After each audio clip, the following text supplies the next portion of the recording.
quand même très sympa ces immeubles. Mais tu savais que ces bâtiments, ils ont été lancés par Napoléon III et en fait, ils ont été conçus par le baron Haussmann à ce moment-là. Ils ont totalement repensé la capitale. C'est vraiment une rénovation massive. Ok, je savais pas, ouais. C'est en 1853 qu'ils ont lancé ça. Ils ont mis des petits balcons en pierre. Et en fait, il y a eu une vraie amélioration de l'hygiène à Paris à ce moment-là. Et là, je connaissais un peu l'histoire, un peu vite fait. Mis une vraie identité à Paris qu'on retrouve maintenant aujourd'hui, mais ça, les gens, ils savent pas. Et ces bâtiments, c'est vraiment l'histoire de Paris. Ils sont vraiment très intéressants. À cet endroit, j'y vais souvent parce qu'il est vraiment trop agréable, quoi. Attends, le comble, Vincent, c'est qu'avant, c'était des abattoirs. Alors, je crois qu'ils ont été démolis en 1974, si je me souviens bien. Ok.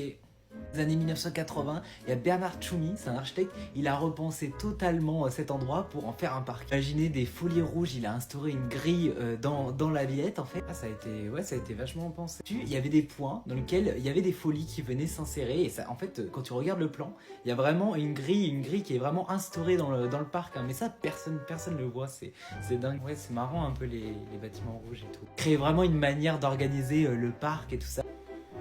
C'est marrant que tu m'en parles, quoi. C'est marrant que tu...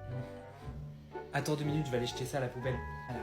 Tu vois, cette poubelle, elle a été redessinée par Villemotte et Associés. Elle fait partie du langage parisien, quoi. C'est plutôt fou,